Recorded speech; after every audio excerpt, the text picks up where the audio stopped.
Berdasarkan hasil refleksi yang dilakukan oleh guru dan kepala sekolah di TK Mana, ditemukan bahwa terdapat sekitar 30% peserta didik memiliki masalah dalam mengikuti proses pembelajaran. Masalah yang timbul juga sangat beragam. Ada murid yang tidak mau ditinggalkan orang tua, di mana setiap mau memasuki kelas, murid tersebut selalu menangis dan mencari alasan agar tidak masuk ke dalam kelas. Murid yang lokomotornya masih bermasalah, kemampuan berpikir tingkat tinggi yang masih kurang, kesulitan berkomunikasi, sulit fokus, kemandirian yang kurang, dan kesulitan beradaptasi. Saya, Hotlin Tridawati Sitorus, Kepala Sekolah TK Mana, mencoba mencari solusi untuk masalah yang timbul dengan mengangkat tema efektivitas siklus ADIM, assess, design, implement, measure, reflect, change dalam mencapai 8 dimensi profil lulusan di TK Mana Percut Setuan. Langkah-langkah yang kami lakukan pertama sekali adalah kami melakukan pengimbasan kepada guru-guru. Dalam pengimbasan ini kami belajar mengenai pembelajaran mendalam dan siklus inquiry kolaboratif. Baik teachers, hari ini kita masuk ke materi inquiry kolaboratif. Ini salah satu yang akan kita pelajari dalam konsep pembelajaran mendalam. Kita harus menerapkan langkah kedua ialah menetapkan tim yang akan bertanggung jawab dalam penerapan inquiry kolaboratif di TK Mana. Hal ini penulis anggap perlu dilakukan agar penerapan inquiry kolaboratif tidak hanya dilakukan sekali saja, namun secara konsisten dan berkelanjutan. Kami memilih Miss Nebo Hotlina Sitompul sebagai koordinator tim. Hari Jumat, gimana teachers yang lain? Ya Bu, hari Jumat aja dilakukannya Bu, saya setuju. Ada yang mengatakan hari Jumat, yang lainnya gimana? Saya juga setuju. Apa saja sih kegiatan? Langkah ketiga adalah kami melakukan siklus ADIM. Siklus pertama yang kami lakukan adalah assess.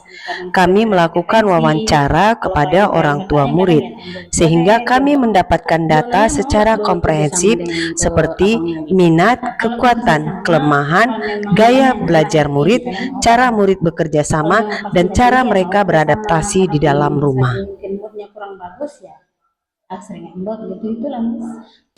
Berikutnya, kami melakukan identifikasi bersama-sama melalui observasi di dalam kelas. Hasil identifikasi tersebut kami diskusikan bersama-sama dan kami kumpulkan menjadi data yang komprehensif.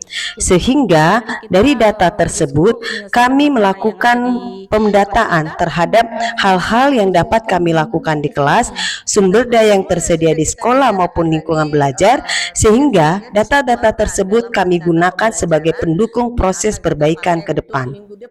Kita akan merancang RPP. Siklus selanjutnya adalah desain perancangan.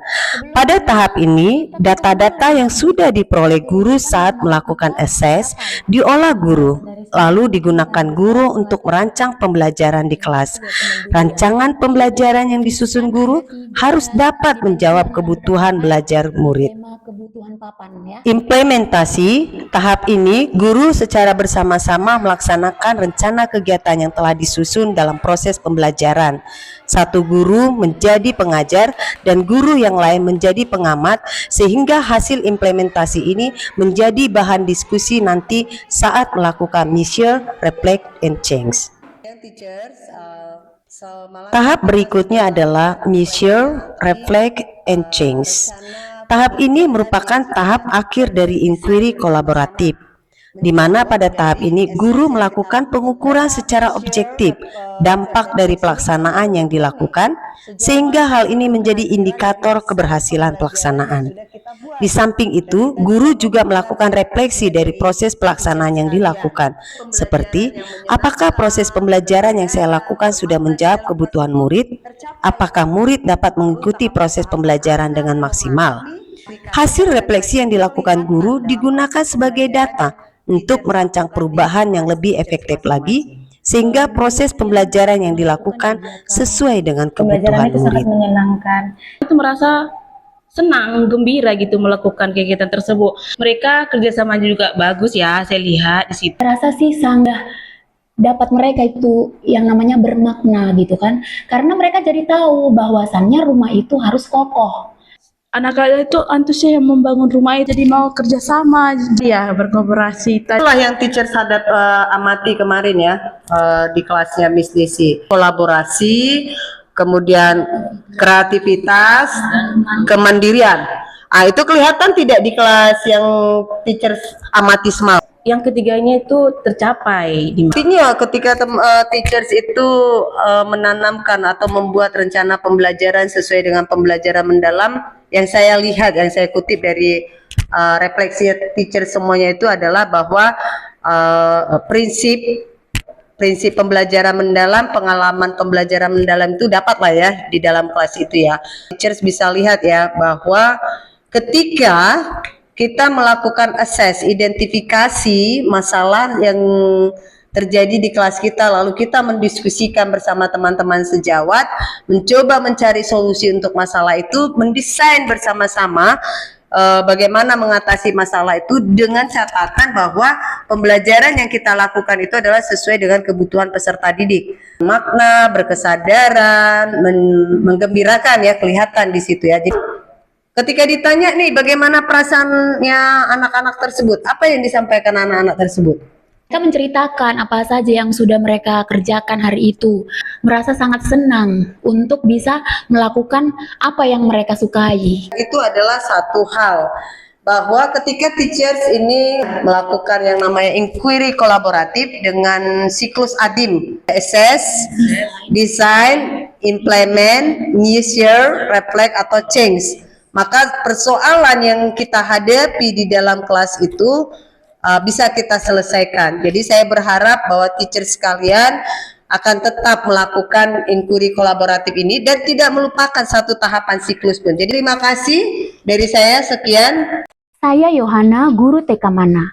Saya merasakan efektivitas dari siklus ADIM, di mana berdasarkan assess yang saya lakukan, saya dapat merancang pembelajaran yang sesuai dengan karakteristik dan kebutuhan murid. Saya juga dapat menerapkan prinsip dan pengalaman pembelajaran mendalam. Saya juga akhirnya dapat melakukan measure, reflect, and change, sehingga saya berbenah diri dalam mengembangkan proses pembelajaran sehingga tercapai 8 dimensi profil lulusan. Penerapan ADIM, assess, design, implement, dan measure, reflect, change terbukti sangat efektif dalam proses pembelajaran di TK Mana, di mana 30% murid yang bermasalah di sekolah sekarang hanya tinggal 10%. Konsistensi pelaksanaan ADIM diperlukan agar persentase siswa bermasalah dalam pembelajaran ke depannya konsisten berkurang, sehingga lulusan di TK Mana kelak dapat mencapai 8 dimensi profil lulusan, yaitu keimanan dan ketakwaan terhadap Tuhan Yang Maha Esa, kewargaan, penalaran kritis, kreativitas, kolaborasi, kemandirian, kesehatan, dan komunikasi. Tentu saja hal ini harus menjadi perhatian semua pihak yang ada di sekolah, sehingga terbentuk kerjasama dan konsistensi agar ADIM terlaksana secara berkesinambungan di TK Mana. Diharapkan bahwa ADIM menjadikan pendidik dan tenaga kependidikan di TK Mana menjadi pembelajar sepanjang hayat yang tidak lelah untuk mengembangkan potensi diri demi kemajuan pendidikan, sehingga TK Mana menjadi bahagian dari tercapainya Indonesia Emas 2045, menciptakan generasi yang memiliki daya saing global, menjadikan Indonesia negara maju dan sejahtera. Terima kasih.